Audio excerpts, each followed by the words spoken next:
himself. He had a great showing at MLG, was the farthest advancing foreigner, or non-Korean rather. And you know, he was saying, I'm still not happy, I'm still not satisfied.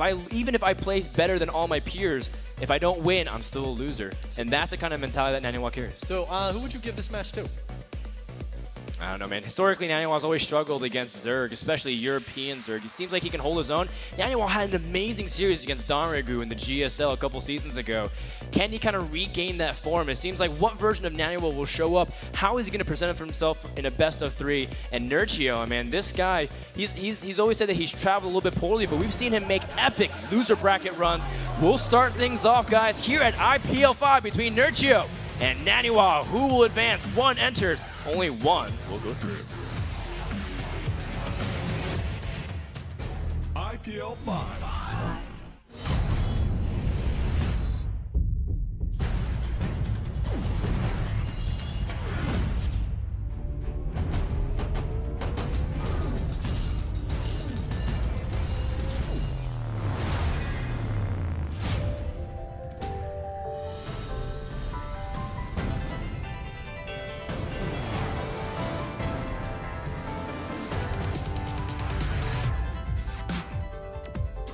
Welcome to IPL 5 Daybreak. Ladies and gentlemen, in the top right-hand corner of the map, from Team Acer, hoping he can pull out the victory, it is the Zerg player, Acer Nerchio. who almost just got a probe kill. Yeah, it's always one of those things. It's probe is one of the biggest teases in the world. He's looking very relaxed right now. His opponent, guys, in the bottom left-hand corner, gonna be bringing out all the stops here. In the blue, it is... Mionix Naniwa. Map is Daybreak. Look at that, Naniwa concentration level gamer. It's Daybreak, a map that's historically been very figured out, and it's really cool to see that Naniwa's been able to evolve his play, like we said. But I want to see what Naniwa's going to be able to bring to this tournament, because you know, some tournaments it seems like he's going to make that great run when it's that giant open bracket in MLG. That's when Naniwa first got his name, right? When he went to MLG and just won it. Yep. But then there's also tournaments where he goes to the group stages where it just seems like Naniwa can't really do what he wants to. His plans get completely destroyed. He's not able to micro as well, and Naniwa gets into this discomfort zone where he doesn't seem like he can come back in any scenario. Now Naniwa has a really solid playstyle usually, even dating back to when Protosses weren't Forge Fast expanding. He was going for like a robo-based expand, push with Immortal Sentry off of 2 bases, a little bit more delayed. But what can we really be expecting from this series, Gibbles? Because I know you've been studying them a lot. Well, I'm really excited for Naniwa. Earlier, I mentioned the comment, hey, Naniwa's been on the down lately. But you mentioned it beautifully, Ferdinand, that, he's down because he's reconstructing himself. Take a player, for instance, who maybe just decided to remap every single hotkey because they realized they could do it more efficiently. Well, their playstyle's really going to suffer for a while, It's going to take a while before they can get used to the new layout. But once they do, they may strike back even stronger than before. Will that be Naniwa at this event? Off to a rough start, okay, but now he's got a chance here to show versus Nerchio. And Nerchio off to a nice start, picking off that probe. Although the probe knew what he was getting into, man. He was asking for trouble. Scouting. That's right. How dare he look for information? It's the worst profession to have as a probe. There's a lot of types of probes. There's worker probes, there's builder probes, there's mining probes, there's suicide probes. That's right. All of them are special in their own way. I guess there's military probes too. When you well, that's mostly the SCV. Then there's stuff. the Huck probe, man. Where's the Huck probe, the hero probe, the one that used to go around harassing all the time, it's actually one probe. Pinching queens in the butt.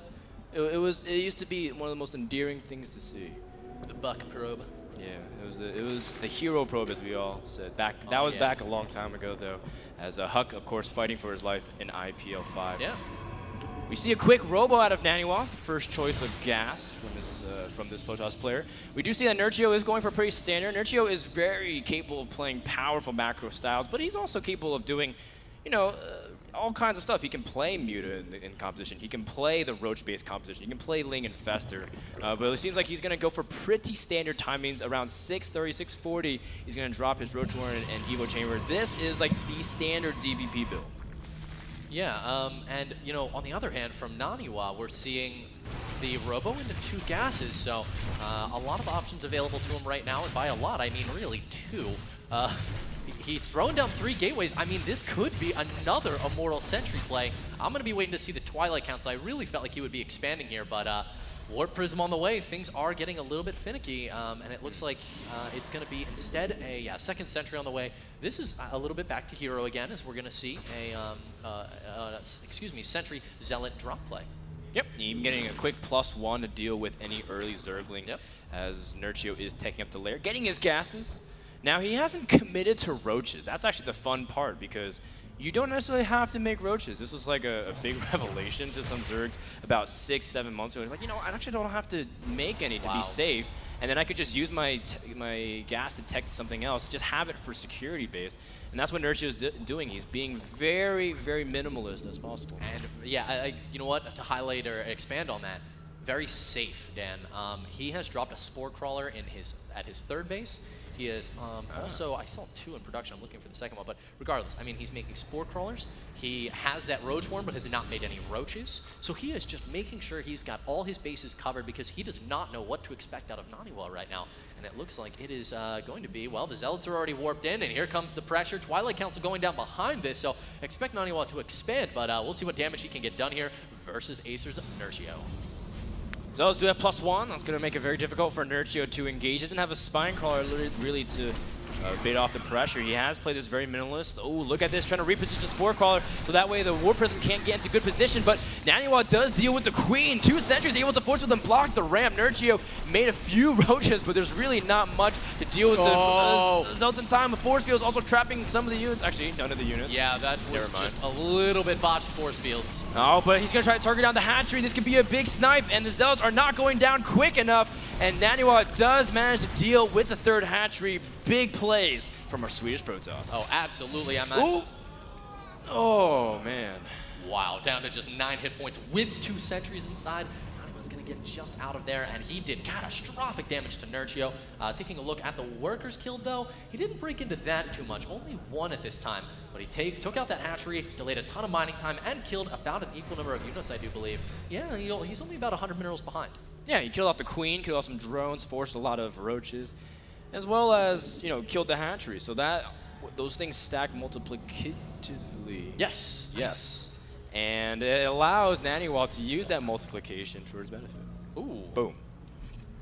That was some insane logic and vocabulary, Dan. Yeah, that's right. I mean, Greetorp told me to practice more math, so I tried saying words that I shouldn't. Nerchio, he's gonna try to double expand while getting his Infestor tech out. This is of course a nice little way to slowly pressure with the Roaches, but really, realistically, you're just trying to get farther ahead based off how much you lost early on. Naniwa looking like he wants to set up for a strong 3 base, but one thing that you pointed out, Kibbles, that I love, is that Nerchio still has a good drone count. It's not like he lost too much there. Yeah, he's sitting at 74 actually, which is just massive. He's also grabbing, this is basically a double expand behind this. I mean, he reestablished his 3rd. He also jumped up to this 4th base, which is 3/4 of the way done right now. And we still have Naniwa, who's on 2 bases. That creep is really, really slowing him down right now. And this is very nice for Nerchio. I mean, Naniwa has to answer this, actually. He needs to push across the map, and it looks like he's going to be doing just that. He hasn't scouted the 4th, but this is a very intelligent and necessary play. Yeah, this is you know, an interesting moment to push out, because Naniwa does plan to expand. In fact, yes, he dropped the Nexus anyways, but he's just going to slowly pressure. This is a very off-timed moment for Zerg. They're not very comfortable with this because they don't have a big amount of units. They don't have a big Infestor count. They do have Infestor tech, but it's not like they have a great amount of upgrades. Naniwa splitting his units, making sure not to get caught too much out of position and get fungled. And all he has to do is try to bait out some energy, do this very nicely, and don't get caught. Yep, and his Sentry micro right now is immaculate. He went forward with just 1 Sentry that had a lot of energy, so that if a fungal was blown on it, it wasn't gonna, you know, catch all of his sentries. But here's the thing, he did not see that 4th base. He saw a Spore Crawler, that's pretty indicative. But I mean, he's only got a 3rd right now, so in response to this, I'd love to see a fast fourth out of Naniwa as well. I mean, he doesn't know, so he can't really react to that. He has to play with the information he has, which he saw Roach and Fester, and saw, you know, some Zerglings really. So he says, okay, well, you know, he's channeling all of his gas to major layer tech right now, not necessarily gearing up for a heavy hive switch. You know, some Zergs play super duper greedy and try to go for a quick hive. That's not the case in this scenario. Now we finally see the hive going down at the same time as the Spire, so about 14 minutes. That's just going to give Naniwa a comfortable 2-minute window where he might be able to do something, but Naniwa's playing this very passive because he's going for his third base. So these things all indicate for Nerchio to be in a really good position, especially since he has 8 gases. Yeah, you know, that it's going to allow him to do so much here, Dan. I mean, the hive, the Spire, the upgrades as well. Nerchio is going to have basically a little party over here on the east side of Daybreak, whereas Naniwa is kind of, you know, he's really in the dark right now. He needs more information, needs to find out what's going on that other side of the field, and well, it looks like he's going to move out, but yeah. This is a tough timing for him. This is what we're talking about. You know, you don't necessarily have to capitalize on all of your third base. You're going to push around 2.5. And Naniwa knows, you know, this is a good time to strike. That window is still a little bit open here for Naniwa if he can make something happen here, Kibbles. I thought there were a lot more Spore Crawlers. In fact, they had just been relocating. They were just translucent. So only 3 Spores here, or excuse me, Spine Crawlers for Nerchio. So he's going to be splitting his forces. Will Force Fields go down on the ramp? No, in fact, the Fungal Growth trapping a lot of the Stalkers right now. Blinking forward, targeting down the high energy Infestors. Beautiful control out of Naniwa right now. Force Field trapping. Look at these Roaches all trapped up. A beautiful donut there. And Naniwa is devastating the Roach count right now for Nerchio. And he's killed off a lot of Infestors, Dan. Great blinks from Naniwa, but his job is not done yet. Spine Crawler and Infestor can lock down positions. Look how much damage the Zealots are doing in the main base. Nerchio has lost a lot of his economy. Now Nerchio is going to make another big stand. Naniwa has a lot of weak Stalkers. A couple Fungals can change the outcome drastically. Naniwa still staying up in supply, but it is also dropping quickly. The Immortals finally have dropped 2, but the Infestor count is dwindling slowly as Naniwa trying to go in for some Warp-ins with another Warp Prism. But the reinforcements from Naniwa might be enough, and he's cleaning up so many Infestors. He cleaned up every Infestor, Dan. There's 1 left on the entire map right now, and it is out of energy as well. Naniwa with a fantastic engagement there. Yes, he may look to be down in supply, but he killed off all the high-value units, and behind it, he actually has 6 more workers than Nerchio right now. But I feel like Nerchio is still, I mean, he weathered the hardest part of ZVP mid-game. You know, when his hive is going up, he's getting all of his tech out. The big thing is that he did lose his Infestors, like you said, Kibbles, but he's still on 4 base so comfortably. He didn't even lose all of his Spine Crawlers, so he doesn't even have to overcommit too many drones anymore. Naniwa a little bit oversaturated right now at his third as well. He has not mined a single Vespene off of either Geyser. So probably a relatively large blunder there out of Naniwa, in fact. But he's grabbing his 4th base, he's throwing down some cannons, and he's going to get up to that very powerful 4-base Protoss play. Oh yeah, 4-base Protoss, you can get your Mothership out, you can get Archons, you can still warp in non-stop Stalkers. It's just that explosion of economy, because by the time you get to the 4th base, you're pretty much on 3-base economy anyways. This Warp Prism trying to get into a nice little nook, but Nerchio won't let that happen, trying to protect his greater Spire, just needs a little bit more time. And Naniwa, of course, we all know that he wants more time too, so both players giving each other what they want. Yeah, and you know, it's a little tough to out-macro a Zerg player, so we're seeing all of the money for Nerchio being dumped, but still, Naniwa ahead in probes, 70 to 64 right now. So, and he has started mining off of the gases in his third, so he just needs to play a nice defensive game. I can't even emphasize this enough. He needs to clean up this creep in the middle. In the lane, you know, the creep's really pushing down the lane, and there's nothing here, like the rocks are still there, so kill off those tumors, make sure it can't get any further, and make it tougher for Nerchio to do that terribly scary Spine Crawler Broodlord push. Oh, it's terribly scary, all right, man. It's a scary I've seen the sequel to that. Which is Spine Crawlers, Infestors, and Broodlords. That was also a terrifying movie. Naniwa is, you know, trying to scout around, see if his opponent's expanding more over across the map. Nothing really going on in that regard. So Naniwa says, okay, 4-base versus 4-base. Does that mean I have time to really mass up a big army? Nerchio, in the meantime, says, well, you know, if he doesn't attack, I don't have to do anything except mass up more Infestors, more Broodlords, and get up that unkillable army. He even has 83 drones, a little bit too much. He can even afford to make more Spire Crawlers. Yeah, and I mean, that, now, you know, the Broodlord spawning with the Infestor count that Nerchio's actually replenished himself up to. It's going to be a pretty scary timing. He's got 12, 4 Broodlords. Not too many links. I'm really impressed with Nerchio's ability to spend his money right now. Naniwa, every time we've been looking, he's over 500 minerals, which is just never a good thing to have. Maybe drop down, well, he's actually already completed his weapon upgrade. So at this stage, well, it looks like it's going to be a Templar Archives and a Stargate. He's going to start making his way up to those additional tech routes. But here's the thing, while he's teching, Nerchio is continuing to expand.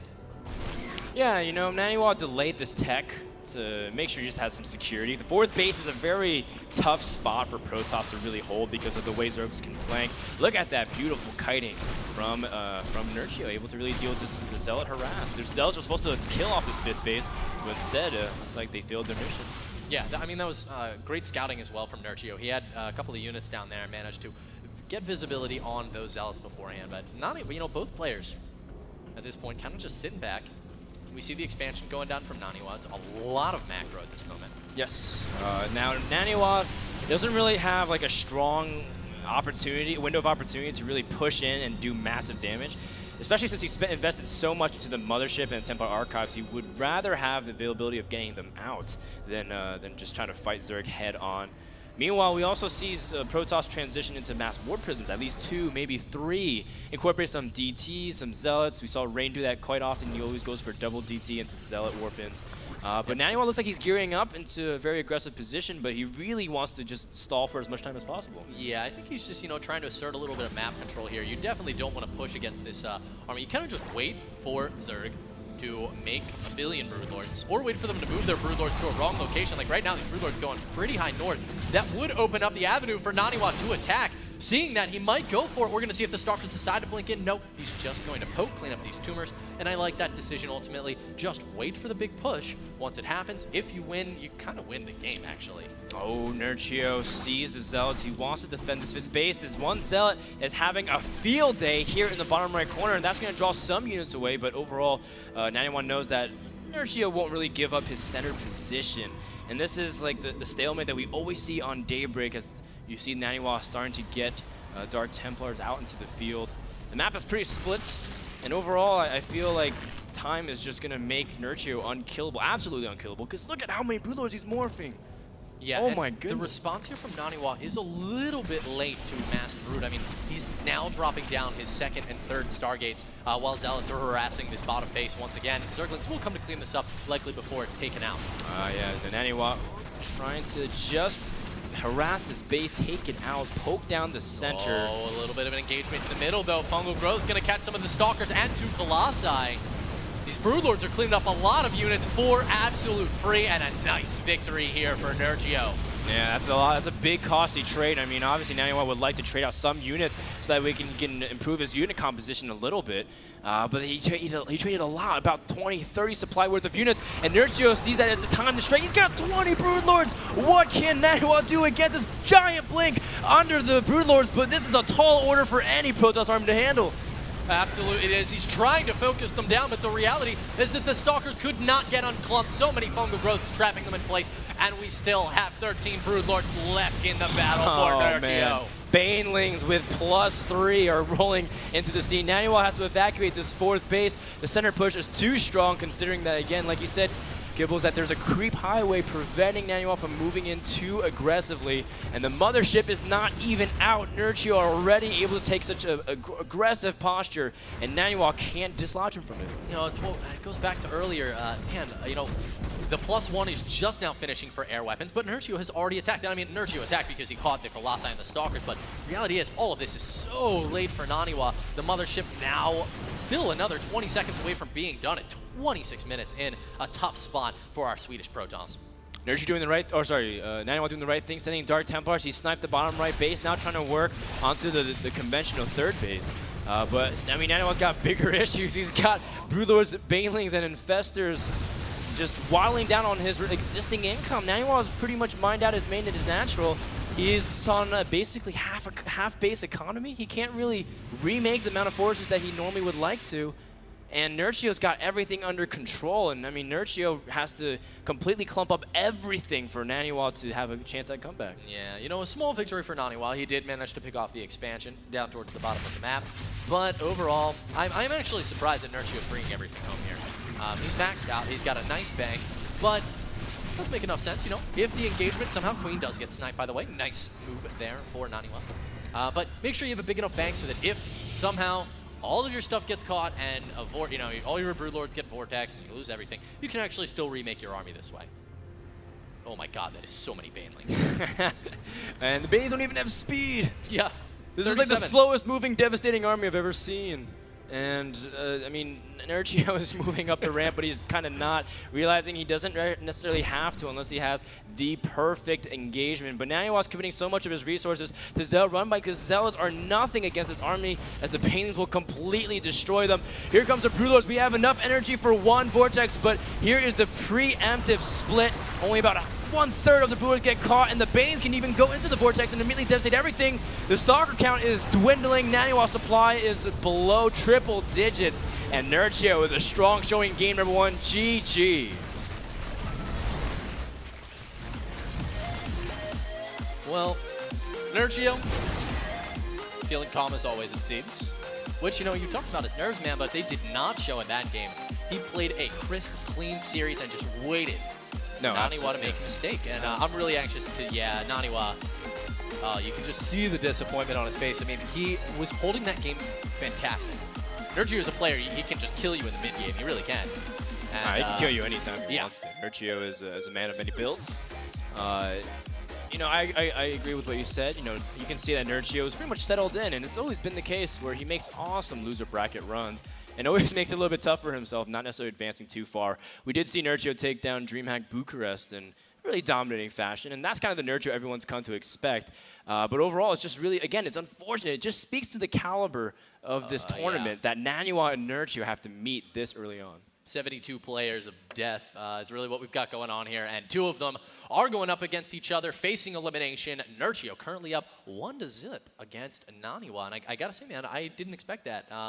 I really felt Naniwa was going to come out here with a strong showing. I was talking with him last night, and he seemed to feel pretty good. But, you know, we're going to have to see. We'll move into Game 2 shortly. But Daybreak's a pretty even map. And, I mean, actually, that game was really close for a lot of the game. It was both players playing very well. It was just that one hiccup. I feel like Naniwa definitely had, you know, windows where he can really do a lot of damage. I feel like he had the right ideas. You know, he was making the right decisions. I think overall, though, Naniwa, he didn't do enough. You know, he was trying to seize the moment, and he was not able to get enough. Just look at that push out to that 4th base. But Nerchio had that 4th for so long, and under normal circumstances, Nerchio should not have that much availability of units in Gas and Larva. But because Nerchio was able to sneak that in while feigning a lot of pressure, it was a great move by a Zerg player, and as a result, what can a Protoss do from there? Hey, you know, a lot of times you hear it actually, players will be like, oh, he's behind right now, because Nerchio was behind a little bit in the early game. And they're like, oh, he should double expand. And a lot of times when I hear that, or even when I say it, I'm like, every time the person double expands, it gets seen and they lose. But here's actually a perfect instance of where Nerchio went for the double expand, and Naniwa actually didn't spot it. And consequently, I mean, Nerchio got himself back into a great position. That's right. Nerchio knows how to climb himself back into this game. Looks like